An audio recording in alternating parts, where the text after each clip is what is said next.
प्यारे साथियों नमस्कार, मैं रोहित नागर आप सभी का आपके अपने YouTube चैनल नौकरी पक्की है में स्वागत करता हूं। प्यारे बच्चों, अक्सर आप देखते होंगे कि जिस नौकरी की हम तैयारी कर रहे हैं कम से कम उससे संबंधित हमें बहुत सी बातें पता होनी चाहिए।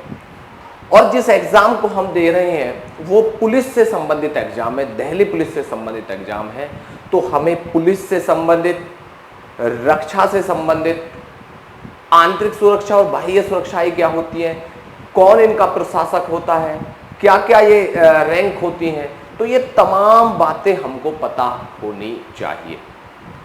हम जो दिल्ली पुलिस सेशन है उसमें स्टैटिक जीके पोर्शन आपको करा रहे हैं। जो टॉपिक्स है, जो उसके अंदर आपको टॉपिक्स देखने को मिलेंगे, हम पीछे प्रमुख पुरस्कार, शास्त्रीय नृत्य, वाद्य यंत्र, प्रमुख दिवस और तमाम जो मेन पॉइंट्स हैं एक एक करके आपको समझा रहे हैं, सिखा रहे हैं कि कहां से पेपर बनता है और कैसे आप उसे सॉल्व करेंगे।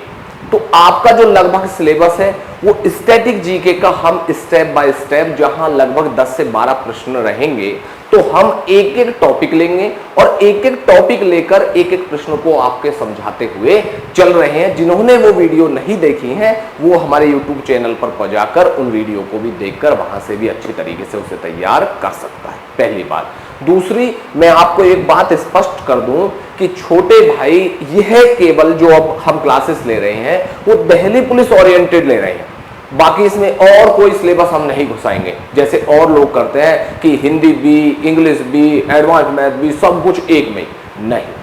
हमारा मकसद है कि दिल्ली पुलिस यदि बैच है, दिल्ली पुलिस की यदि क्लास होती है तो उसमें केवल दिल्ली पुलिस का ही सिलेबस हो।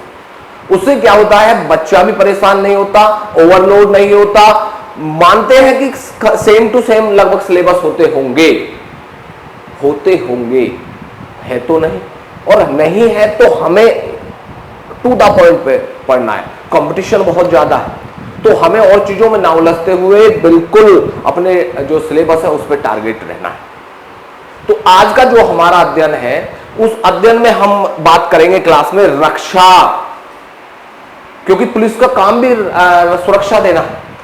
डिफेंस जिसे आप बोलते हैं, रक्षा या डिफेंस, तो इसका क्या, इसमें सेनाएं, आर्मी, आंतरिक, बाह्य, रैंक, सब कुछ का विस्थापना, तमाम बातें हम इसके अंदर समझेंगे और उसको तैयार करेंगे। एक प्रश्न यहां से अक्सर बन जाया करता है, चाहे दिवस के रूप में या सेना प्रमुख के रूप में, उनकी रैंक के बारे में, उनकी स्थापना दिवस के बारे में, तो एक एक करके हम देखते हुए चलते हैं। बात करते हैं रक्षा की, डिफेंस की, सुरक्षा या सिक्योरिटी। एक तरीके से सुरक्षा कह लीजिए, रक्षा कह लीजिए, सिक्योरिटी कह लीजिए या डिफेंस कह लीजिए। भारत एक देश है, भारत एक देश है और उस देश की सुरक्षा के लिए, उसके देश की सुरक्षा के लिए उस देश के नागरिकों की सुरक्षा बहुत महत्वपूर्ण है और सरकार का यह दायित्व है कि वो अपने नागरिकों की सुरक्षा बाह्य देशों से, जो पड़ोसी देश है या कोई अन्य देश है, और साथ के साथ ही आंतरिक सुरक्षा भी, यह उसकी जिम्मेदारी होती है।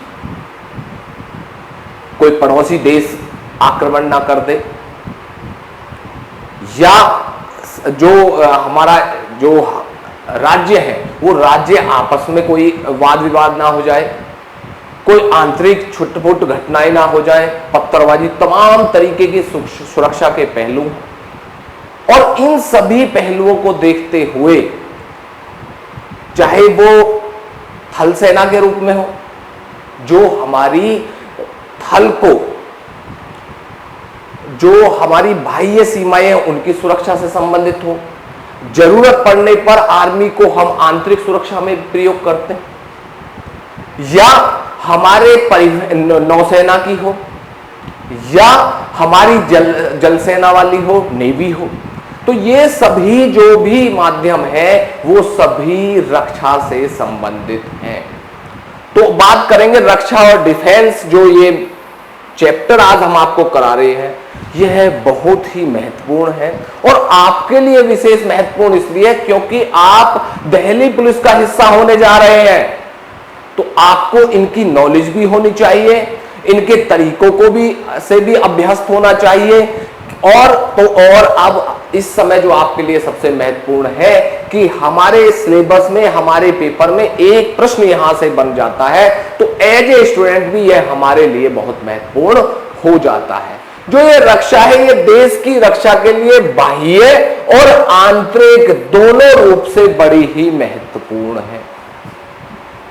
जो बाह्य सुरक्षा, उसके लिए सेना जिम्मा लेती है, सेना। और सेना को हमने कितने भागों में डिवाइड किया?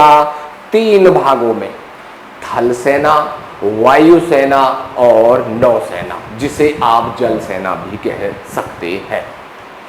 तो और आंतरिक सुरक्षा का जिम्मा किसके हवाले है? आंतरिक सुरक्षा करती है गृह की पुलिस, अर्थात उस स्टेट, उस राज्य की पुलिस। और साथ ही उनकी सहायता के लिए अर्धसैनिक बलों का भी प्रयोग किया जाता है, चाहे वो सीआरपीएफ के रूप में हो, चाहे कभी कभी हमने जो रैपिड जो ये सीआईएसएफ है उसका भी प्रयोग लेते हैं। और भी जो हमारे अर्धसैनिक बल हैं, हम उनकी सहायता भी लेते हैं। और जरूरत पड़ने पर जब ज्यादा ही तनाव हो तो हम आर्मी का सहारा भी लेते हैं।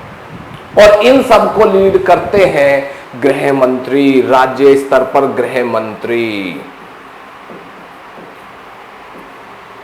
और बाह्य के लिए हमारे प्रशासक कौन है?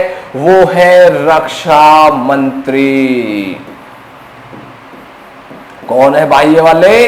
रक्षा मंत्री। जो रक्षा का जिम्मा, आंतरिक सुरक्षा के लिए कौन है? गृह मंत्री। क्लियर बात समझ गए?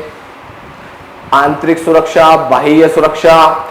जो बाह्य सुरक्षा है, जो उसके लिए थल जल वायु सेनाएं, जो साथ ही उनकी सुरक्षा के लिए जो बॉर्डर पर हो उसके लिए अर्धसैनिक बलों का भी सहारा, चाहे वो बीएसएफ हो, आईटीबीपी हो, इनका भी, एसएसबी हो, इनका भी हम सहारा या सहायता लेते हैं। उनकी जिम्मेदारी कौन? जो बाह्य के लिए रक्षा मंत्री, उनके लिए उनके प्रशासक होते हैं, एडमिनिस्ट्रेटिव होते हैं। और पुलिस के लिए गृह मंत्री चीफ होते हैं। ये बात आप समझ गए। अब बात करेंगे सेनाओं का। तीनों सेना जो हमारी ये तीनों सेना, इनके सर्वोच्च कमांडर, सर्वोच्च सेनापति कौन होता है?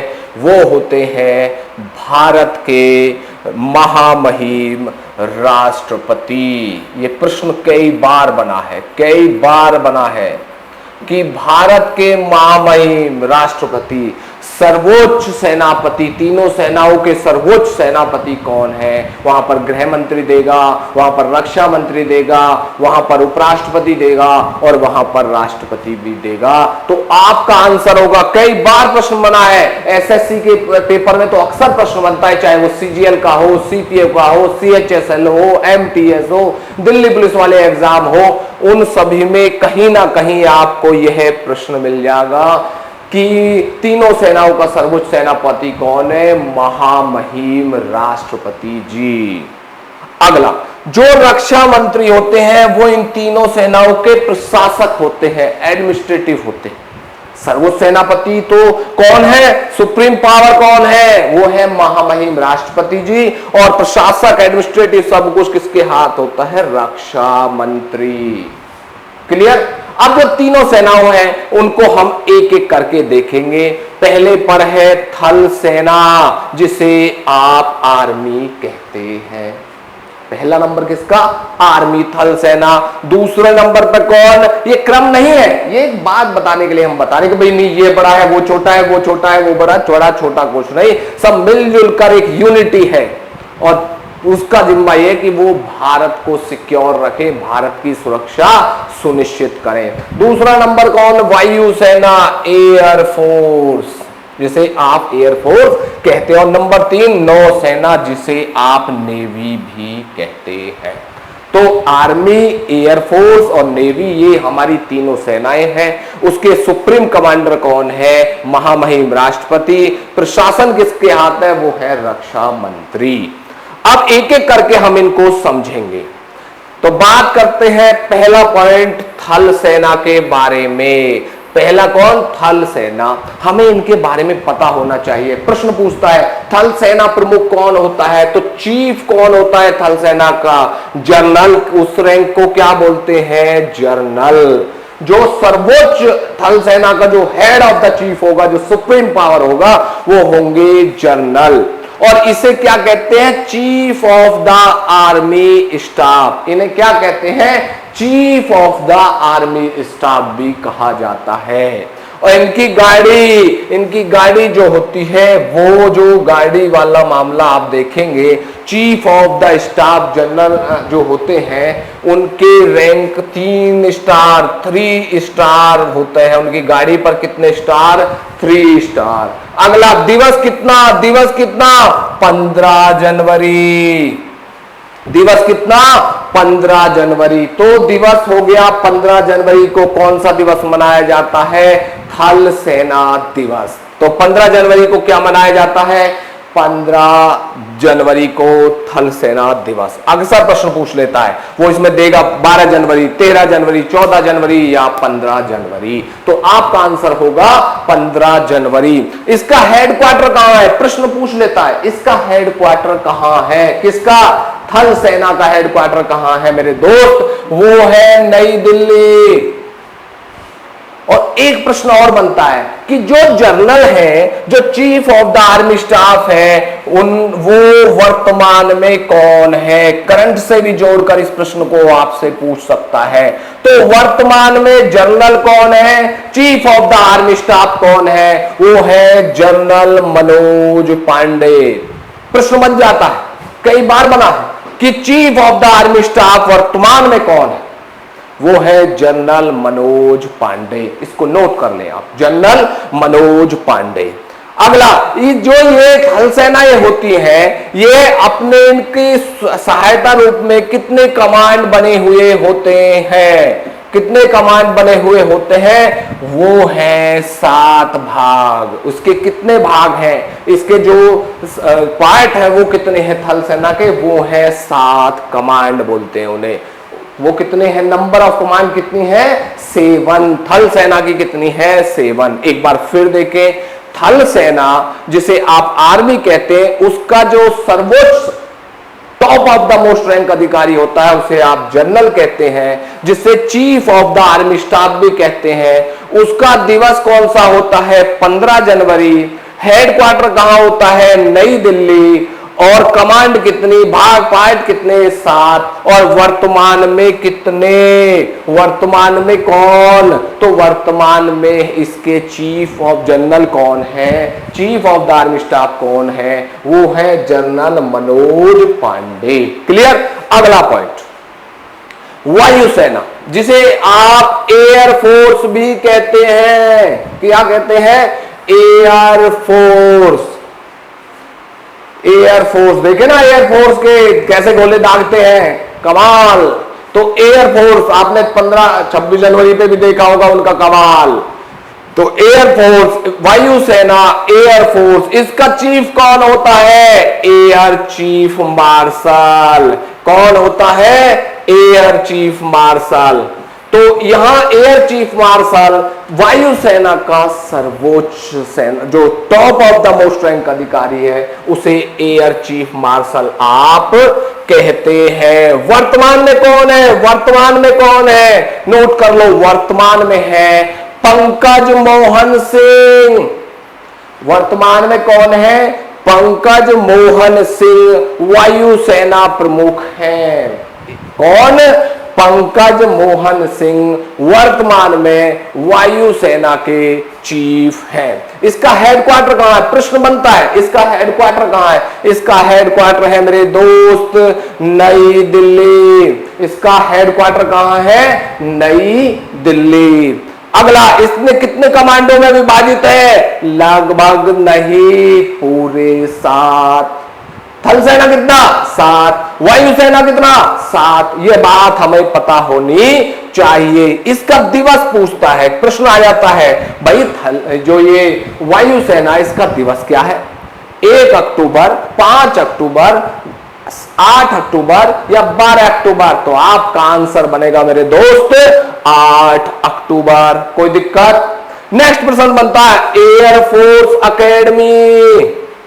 कई बार प्रश्न बना है एयरफोर्स अकेडमी कहां पर है, तो एयरफोर्स अकेडमी का उत्तर हो जाएगा हैदराबाद। एक एक वो प्रश्न जो आपके पेपर में आना है, एक एक वो प्रश्न जो कि इसका हल करने का तरीका क्या रहेगा, बेफजूल के इधर उधर के ज्यादा आपको इकट्ठा नहीं कराना, केवल वो प्रश्न अनुभव के आधार पर, क्योंकि पिछले 15-16 सालों से यही तरीका हमने बनाया हुआ है कि कहां से बच्चे को पेपर बनता है, कहां से उसको हल कराया जाएगा, और एक एक पॉइंट उसका कंसेप्ट उसका बिल्कुल क्लियर हो तो वो हो उसका पेपर रह ही नहीं सकता, वो पेपर से बाहर हो ही नहीं सकता, और वो डंके की चोट पर कहेगा नौकरी पक्की है।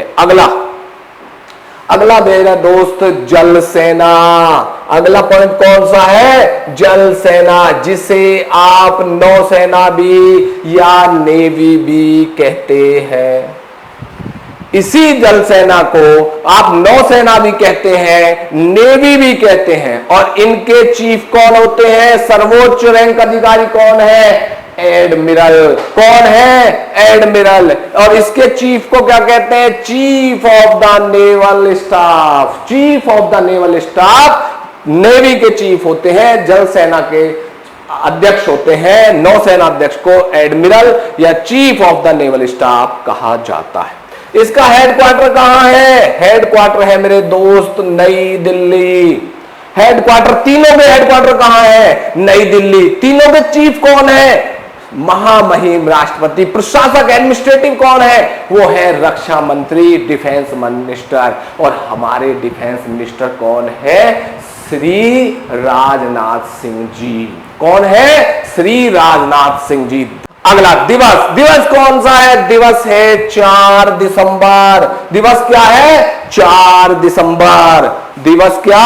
4 दिसंबर। 4 दिसंबर को नौसेना दिवस या जल सेना दिवस मनाया जाता है। वर्तमान में कौन? वर्तमान में प्रश्न बनता है, अक्सर बन जाता है कि वर्तमान में एडमिरल कौन है, वर्तमान में वायुसेना अध्यक्ष कौन है, वर्तमान में chief of the naval staff कौन है? वो है आर हरि कुमार। कौन? आर हरि कुमार वर्तमान में chief of the naval staff है। Admiral R Hari Kumar chief of the naval staff है। तो ये कितने भागों में जल सेना को? वो है कमांड कितनी? 7 नहीं। इसने 7 किस किस की थी? यही तो मैं आपको देखना चाहता हूं कि हमें पता हो कि पहले 2 थल के साथ, वायु के साथ, लेकिन यहां पर मेरे दोस्त कितनी? 3। सेना कितनी? 3। जल सेना की कमांड कितनी? वो भी 3। तो इसकी होंगी 3। दिवस 4 दिसंबर। दिवस कितना? 4 दिसंबर। तो समझिए फिर से, जल सेना या नौसेना, जिसे आप नेवी कहते हैं, इसके वर्तमान में चीफ कौन? आर हरि कुमार। इसके सर्वोच्च पद कौन सा होता है? एडमिरल, जिसे आप chief of the naval staff कहते हैं। हेडक्वार्टर कहां है? नई दिल्ली। दिवस कौन सा? 4 दिसंबर। कमांड कितनी? 3। अगला प्रश्न बनता है इंडियन नेवल अकेडमी कहां पर है? इंडियन नेवल अकेडमी, तो मेरे दोस्त Indian naval academy Kochi. Answer मिलेगा सीधा कोच्चि। कोच्चि में इंडियन नेवल अकेडमी है। तो इस तरीके से आप इनको आसानी से कर लेंगे। अगला प्रश्न, CDS chief of defence staff. Chief of defence staff जो तीनों सेनाओं के सर्वोच्च, इन 3 सेनाओं से भी सर्वोच्च या सैन्य मामलों के प्रमुख, ये कौन होते हैं? Chief of defence staff. तीनों सेनाओं में समन्वय की स्थिति बनाने के हेतु, तीनों सेनाओं में समन्वय की स्थिति बनाने हेतु सीडीएस का पद का सृजन किया गया।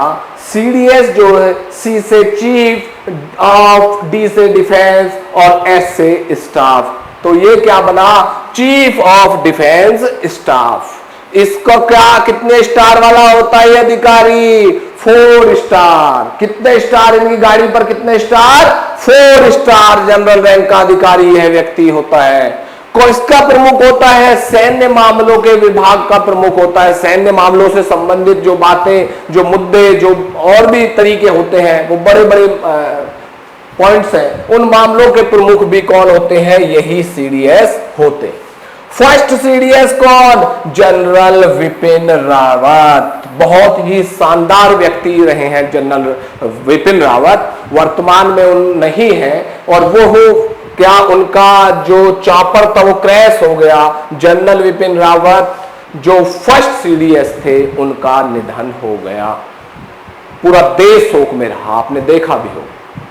तो फर्स्ट कौन थे, जनरल विपिन रावत। और सेकंड और वर्तमान में कौन, वर्तमान में कौन है, जनरल अनिल चौहान। कौन, general Anil Chauhan chief of defence staff है। डिफेंस स्टाफ के जो चीफ है वो कौन है, कौन है, जनरल अनिल चौहान। एक प्रश्न और बनता है, एक प्रश्न और बनता है कि राष्ट्रीय सुरक्षा सलाहकार कौन है। ये बहुत इंपॉर्टेंट। राष्ट्रीय सुरक्षा सलाहकार कौन है, सलाहकार कौन है, जिन्हें आप नेशनल सिक्योरिटी एडवाइजर एनएसए भी कहते हैं, वो है श्री अजीत डाभोल जी। बहुत लाजवाब इंटेलिजेंस के इतने शानदार व्यक्ति हैं अजीत डाभोल जी। ये वर्तमान में राष्ट्रीय सुरक्षा सलाहकार हैं। कौन है एनएसए, अजीत डाभोल जी। श्री अजीत डाभोल जी हमारे क्या है, सुरक्षा मामलों के राष्ट्रीय सुरक्षा सलाहकार एनएसए। तो ये पॉइंट भी हमको पता होना चाहिए। अगला पॉइंट अब देखते हैं कि ये जो ये इनके संगठन है या कॉलेजेस है या एकेडमी है, वो कहां कहां पर है। प्रश्न बनता है कि एकेडमी कहां कहां पर है इनकी। तो एनडीए होता है एक, नेशनल डिफेंस एकेडमी। ये पूरे खड़कवालसा में, पुणे खड़कवालसा में। प्रश्न कई बार बना है कि एनडीए कहां पर है, नेशनल डिफेंस एकेडमी कहां पर है, वो है पुणे खड़कवालसा। अगला पॉइंट बनता है आईएमए। आईएमए कहां पर है, इंडियन मिलिट्री एकेडमी कहां पर है। प्रश्न बना है, कई बार बना है कि इंडियन मिलिट्री एकेडमी कहां पर है, वो है छोटे भाई देहरादून।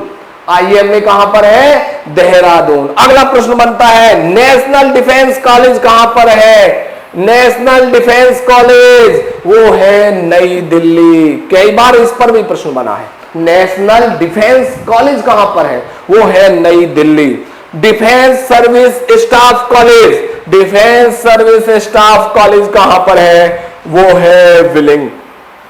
वो कहां पर है, विलिंगटन। प्रश्न बन जाता है डिफेंस सर्विस स्टाफ कॉलेज कौन है, कहां पर है, वो है विलिंगटन।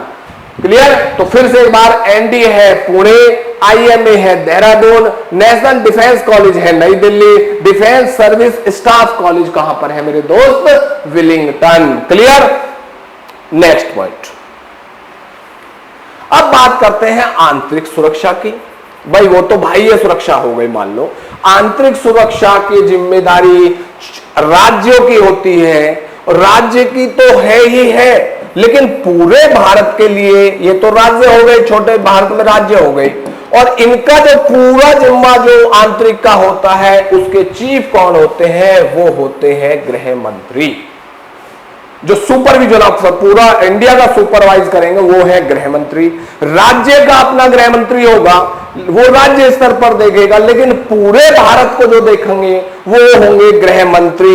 और वर्तमान में गृह मंत्री कौन है, श्री अमित शाह जी। वर्तमान में गृह मंत्री कौन है, श्री अमित शाह जी। पहले कौन है, प्रश्न पूछेगा फर्स्ट होम मिनिस्टर, गृह मंत्री कौन है पहले, फर्स्ट। तो फर्स्ट है सरदार वल्लभ भाई पटेल। फर्स्ट कौन? सरदार वल्लभ भाई पटेल, जिनका 31 अक्टूबर को राष्ट्रीय एकता दिवस भी आप लोग मनाते हैं। 31 अक्टूबर को राष्ट्रीय एकता दिवस भी मनाते हैं। वो ही है पहले गृह मंत्री। तो पुलिस किसके अधीन? राज्य के अधीन होती है पुलिस। देखा ना आपने, डीजीपी और सारे पुलिस अधिकारी वो सब कहां पर होते हैं? राज्य के अधीन पुलिस होती है। पुलिस राज्य सूची का विषय है, पुलिस जो है राज्य सूची का। लेकिन एक पॉइंट यहां समझने वाली बात है कि जो ये दिल्ली पुलिस है जिसकी आप तैयारी कर रहे हैं, वो केंद्र के अधीन है। वो किसके अधीन है? केंद्र के। तो दिल्ली पुलिस जो है केंद्र के अधीन है। आपको दिल्ली की सुरक्षा करनी है, और दिल्ली की सुरक्षा से मतलब दिल्ली के नागरिक तो है ही हैं, लेकिन आप एक बात और भी समझे, आपको विभिन्न विभागों के संगठन देखने को वहां मामला होगा, उनकी बैठकें होंगी, बाहर के बड़े बड़े वीआईपीज आएंगे, उनकी सुरक्षा का होता है। यहां टूरिस्ट आते हैं दिल्ली में, नागरिक तो है ही है, साथ में जो बाहर के देश है उनकी एम्बेसडर है, राजदूत है, उनके आवास है। साथ ही जितने भी आपने देखे होंगे राज्य हैं, उनके अपने भवन हैं, जैसे उत्तर प्रदेश भवन है, महाराष्ट्र भवन है, तमाम जितने भी स्टेट है सबके अपने भवन है, उनकी सुरक्षा है। वीआईपी अलग है, हिस्टोरिकल पैलेसेस अलग है, होटल्स हैं, तमाम वो तरीके हैं जिनकी सुरक्षा नागरिकों के साथ दिल्ली पर है। विदेशी पर्यटक यहां घूमने आते हैं, उनकी सुरक्षा आपकी जिम्मेदारी आपकी है। और साथ ही इतना भारी रहता है वीआईपीज, साथ में हमारे जो नेताजी हैं उनकी सुरक्षा, तमाम वीआईपी जो हमारे लीडर्स हैं उनकी सुरक्षा की जिम्मेदारी भी दिल्ली पुलिस की है। तो इसलिए बहुत ही आपको एक चैलेंजिंग तो है ही, साथ ही आपको उसमें खरा भी उतरना। तो इसलिए जो दिल्ली पुलिस है वो दिल्ली पुलिस केंद्र के अधीन है। दिल्ली पुलिस कहां है? केंद्र के अधीन। आप दिल्ली पुलिस का हिस्सा होने जा रहे हैं तो आपको दिल्ली पुलिस के या दिल्ली पुलिस के बारे में भी पता होना चाहिए। तो मैं कुछ पॉइंटों के माध्यम से आपको समझाता हूं।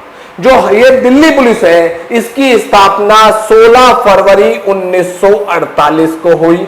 तो 16 फरवरी जो है वो दिल्ली पुलिस का स्थापना दिवस भी है। दिल्ली पुलिस का स्थापना दिवस कब है? 16 फरवरी 1948 में स्थापना हुई, इसीलिए 16 फरवरी दिल्ली पुलिस स्थापना दिवस भी मनाया जाता है। इसका हेडक्वार्टर कहां पर है? हेडक्वार्टर है जय सिंह रोड या जय सिंह मार्ग, नई दिल्ली। पूछ ले कि भाई दिल्ली पुलिस का हेडक्वार्टर कहां है, नया बना है, तो दिल्ली पुलिस का हेडक्वार्टर है जय सिंह मार्ग, नई दिल्ली। वर्तमान में आयुक्त कौन है? कमिश्नर साहब कौन है? मुखिया कौन है? चीफ कौन है? वो है श्री संजय अरोड़ा जी। कौन है? श्री संजय अरोड़ा जी वर्तमान में दिल्ली पुलिस के चीफ हैं। और ये दिल्ली पुलिस किसके अधीन है? गृह मंत्रालय के, गृह मंत्री के अधीन दिल्ली पुलिस आती है।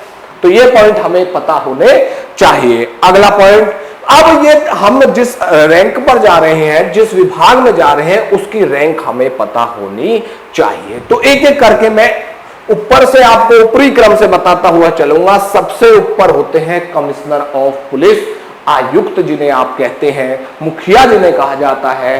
सर्वोच्च जो रैंक अधिकारी है वो है आयुक्त। और वर्तमान में मैंने आपको बताया कि हमारे वर्तमान में आयुक्त कौन है? श्री संजय अरोड़ा जी। दूसरा, इसके बाद होते हैं विशेष आयुक्त, जिसे स्पेशल कमिश्नर ऑफ पुलिस कहा जाता है। वो होते हैं विशेष आयुक्त, स्पेशल सीपी। उनके बाद होते हैं संयुक्त आयुक्त, जिन्हें आप जॉइंट सीपी कहते हैं, संयुक्त आयुक्त। उनके बाद होते हैं अतिरिक्त आयुक्त, एडिशनल सीपी जिन्हें कहा जाता है। सबसे ऊपर आयुक्त सीपी, उनके बाद विशेष आयुक्त स्पेशल सीपी, उनके नीचे संयुक्त आयुक्त जॉइंट सीपी, उनसे नीचे अतिरिक्त आयुक्त एडिशनल सीपी कहा जाता है। अगला पॉइंट, अतिरिक्त आयुक्त के बाद होते हैं उप आयुक्त, जो जिले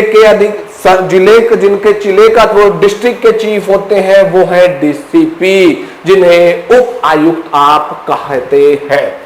उसके बाद होते हैं सहायक आयुक्त, जिन्हें आप assistant commissioner of police ACP भी कहते हैं। उसके बाद होते हैं निरीक्षक, जिन्हें आप एसएचओ भी कह लेते हैं, इंस्पेक्टर कहते हैं, वो होते हैं निरीक्षक।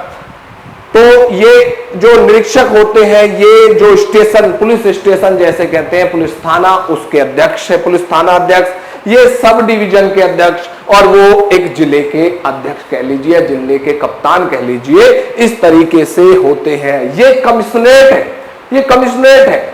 और जब मैं यूपी पुलिस पर पढ़ाऊंगा तो मैं उसमें आपको पुलिस प्रणाली जो राज्य की होती है, वो जो यहाँ डीसीपी होते हैं, वहां एसएसपी होते हैं, जहां यहाँ एसीपी होते हैं, वहां सीओ या क्षेत्र अधिकारी होते हैं, निरीक्षक जो होता है वहां एसओ होते हैं, तो उनका मैं अलग से समझाऊंगा। अभी मैं कमिश्नरेट वाला पॉइंट आपको पढ़ा रहा हूं। दिल्ली पुलिस कमिश्नरेट है, वहां कमिश्नर चीफ होते हैं, आयुक्त वहां प्रमुख होते हैं, और राज्य में जो डीजीपी रैंक के अधिकारी हैं वो सर्वोच्च पुलिस अधिकारी होते हैं। अगला पॉइंट, इसके बाद होते हैं उप निरीक्षक, जिन्हें आप कहते हैं, जिन्हें सब इंस्पेक्टर कहा जाता है। उनसे नीचे सहायक उप निरीक्षक, उनकी सहायता के लिए असिस्टेंट सब इंस्पेक्टर होते हैं। उनके सहायता स्वरूप प्रधान सिपाही, जिन्हें आप हेड कांस्टेबल कहते हैं। उसके बाद उनकी सहायता के लिए सिपाही कांस्टेबल रैंक होते हैं, जिसकी अभी वैकेंसी निकलने वाली है। तो आप सिपाही, उसके बाद प्रधान सिपाही, हेड कांस्टेबल, फिर असिस्टेंट सब इंस्पेक्टर, सहायक उप निरीक्षक और उप निरीक्षक तक पहुंच जाते हैं, और आप उप निरीक्षक तक भी पहुंच जाते हैं। और यदि लाइफ के और भी मामला रहा तो आउट ऑफ टर्न प्रमोशन के साथ और आप अपने जो पद है उसके क्रम से पहले पदोन्नति पा लेते हैं। तो यहां तक तो लगभग पहुंच ही जाते हैं। यदि आपका ट्रैक रिकॉर्ड बहुत शानदार है तो आप as a sub inspector retire होते हैं। और यदि आप सब इंस्पेक्टर भर्ती होते हैं, सब इंस्पेक्टर भर्ती होते हैं, तो सब इंस्पेक्टर से के बाद आप इंस्पेक्टर बनते हैं, इंस्पेक्टर बनते हैं, और उसके बाद आप assistant commissioner of police ACP retire होते हैं। यदि आप सिपाही बनते हैं तो उपनिरीक्षक तक पहुंचते हैं। यदि उपनिरीक्षक बनते हैं तो फिर इंस्पेक्टर और एसीपी तक आप पहुंच जाते हैं। क्लियर है? तो इस तरीके से यहां जो सिपाही वाला ये एसएससी कांस्टेबल वाला टेस्ट होता है जो अब आप देंगे, और ये उपनिरीक्षक वाला जो होता है वो एसएससी सीपीओ, जो फॉर्म निकला हुआ है एसएससी सीपीओ, उसके माध्यम से आप सब इंस्पेक्टर बनते हैं, फिर इंस्पेक्टर बनते हैं, और फिर उसके बाद आप एसीपी बन जाते हैं। कुछ और भी क्वेश्चन करते हैं सर, फिर यदि हम और ऊपर कैसे बने, तो उसके लिए मेरे दोस्त, उसके लिए आप फिर यदि आईपीएस वाला यूपीएससी वाला एग्जाम देंगे तो यूपीएससी वाले एग्जाम से आप सीधे सहायक आयुक्त के रूप में सेवा देंगे एज ए आईपीएस या डीएनपी। इस तरीके से आप इन 3 रैंक पर पुलिस में आ सकते हैं। कांस्टेबल आएंगे तो आप सब इंस्पेक्टर रिटायर हो जाते हैं। सब इंस्पेक्टर यदि भर्ती है, क्योंकि हमारे यहाँ 3 स्तर पर डायरेक्ट भर्ती हो सकती है। सब इंस्पेक्टर यदि भर्ती होते हैं तो assistant commissioner of police ACP तक रिटायर होते हैं। और यदि आप सहायक आयुक्त बनते हैं, एसीपी जो यूपीएससी का एग्जाम होता है, उसमें आप आईपीएस या डीएनपी के रूप में सेवा शुरुआत कर सकते हैं। क्लियर?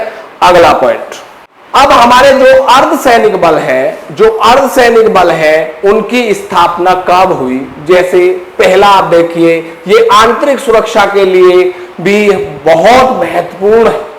सीआरपीएफ बहुत महत्वपूर्ण, सेंट्रल रिजर्व पुलिस फोर्स, केंद्रीय सुरक्षा रिजर्व बल, इसकी स्थापना 1939 सीआरपी की 1939। सीआईएसएफ जो औद्योगिक सुरक्षा के लिए बना, चाहे वो मेट्रो, एयरपोर्ट, कोयला खदानें और बहुत से हमारे एनटीपीसी, इस तरीके के जो हमारे इंडस्ट्रियल एरिया है, उनकी सुरक्षा के लिए सीआईएसएफ का गठन किया गया, सेंट्रल इंडस्ट्रियल सिक्योरिटी फोर्स। कब बना? 1969। क्लियर। अगला है arsenic ITBP. ITBP Indian Tibet border police, जो तिब्बत बॉर्डर पुलिस 1962। आईटीबीपी की स्थापना कब? 1962। अब इनमें कैसे एंट्री पा सकते हैं आप अर्धसैनिक बलों में, इसके लिए भी समझ लीजिए साथ के साथ। एक तो आप कांस्टेबल रैंक का जीडी वाला एग्जाम दे सकते हैं, या सीपीओ के माध्यम से आप as a sub inspector join कर सकते हैं, या असिस्टेंट कमांडेंट एसी यूपीएससी जिस एग्जाम को लेता है आप उससे भी यहां पर भर्ती हो सकते हैं असिस्टेंट कमांडेंट के रूप में। और सीपीओ जो एसएससी कंडक्ट कराती है उससे सब इंस्पेक्टर सैनिक बल में जा सकते हैं। और जो ये कांस्टेबल है, ये एसएससी जो ग्रुप डी एसएससी जो कांस्टेबल की भर्ती कराती है उसके माध्यम से आप कांस्टेबल, सीपीओ के माध्यम से सब इंस्पेक्टर, और असिस्टेंट कमांडेंट जो यूपीएससी एग्जाम लेती है उससे इनमें एज ए असिस्टेंट कमांडेंट के रूप में अपनी सेवा की शुरुआत कर सकते हैं। तो सीआरपीएफ 1939, सीआईएसएफ 1969, आईटीबीपी की स्थापना 1962।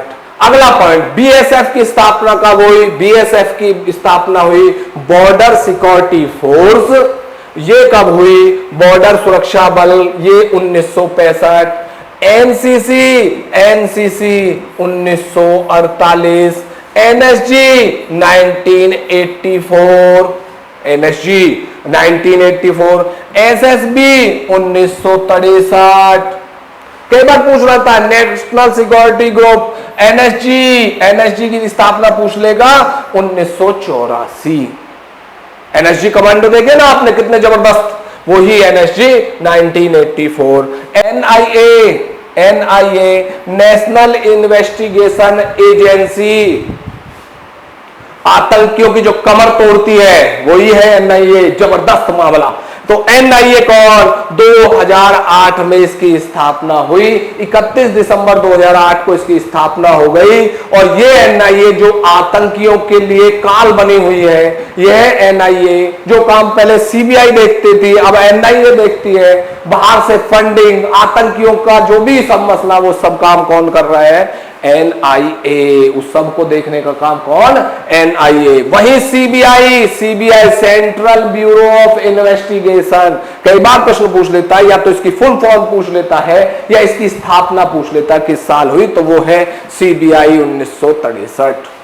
तो इस तरीके से सुरक्षा से संबंधित हर पहलू पर मैंने आपको समझाया। एक प्रश्न कहीं ना, चाहे थल सेना से संबंधित, महामहिम राष्ट्रपति जी से संबंधित, थल सेनाओं के कमांड से संबंधित, इनके जो अकेडमी है उनसे संबंधित, दिवस से संबंधित, तमाम जो हमारे अर्धसैनिक बल है उनकी स्थापना से संबंधित, पुलिस से संबंधित, तो हर एंगल पर मैंने आज आपको रक्षा, डिफेंस या सिक्योरिटी के बारे में आपको समझाया। बेहतर आपको समझ में आया होगा, ऐसा ही मुझे आशा है। बहुत बहुत धन्यवाद। Thank you very much. जय हिंद, वंदे मातरम।